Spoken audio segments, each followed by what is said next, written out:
ನಮ್ಮ ಪ್ರಧಾನಿ ನರೇಂದ್ರ ಮೋದಿ ಅವರು ಆಗಸ್ಟ್ 15ರಂದು ನಡೆದ 79ನೇ ಸ್ವಾತಂತ್ರ್ಯ ದಿನಾಚರಣೆಯಂದು ದೊಡ್ಡ ಉದ್ಯೋಗ ಯೋಜನೆಯನ್ನು ಘೋಷಿಸಿದರು. ಅದೇ ಪ್ರಧಾನ ಮಂತ್ರಿ ವಿಕಸಿತ್ ಭಾರತ್ ರೋಜ್ಗಾರ್ ಯೋಜನಾ.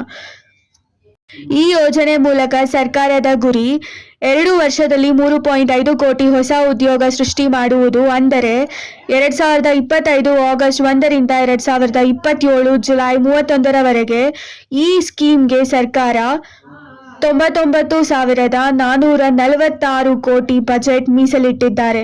ಇದರಿಂದ ಸ್ಕೀಮ್ ಎಷ್ಟು ದೊಡ್ಡ ಮಟ್ಟದಲ್ಲಿ ಇಂಪ್ಲಿಮೆಂಟ್ ಆಗುತ್ತದೆ ಅನ್ನುವುದು ಗೊತ್ತಾಗುತ್ತದೆ.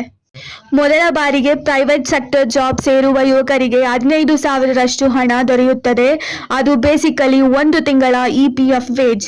ಇದು 2 ಹಂತದಲ್ಲಿ ಸಿಗುತ್ತದೆ.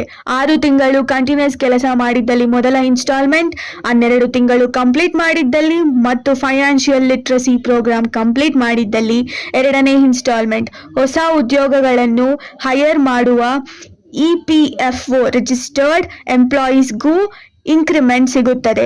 ಅವರು ಪ್ರತಿ ಉದ್ಯೋಗಿಗೆ ತಿಂಗಳಿಗೆ 3,000ರವರೆಗೆ ಪಡೆಯಬಹುದು. ಇಂತಹ ಮಹತ್ವದ ಯೋಜನೆಗಳ ಬಗ್ಗೆ ಎಲ್ಲರಿಗೂ ತಿಳಿದಿರಬೇಕು. ಯೂತ್ಗಳಿಗೆ ಇದು ಕೆರಿಯರ್ ಬಿಲ್ಡ್ ಮಾಡೋ ಗೋಲ್ಡನ್ ಚಾನ್ಸ್.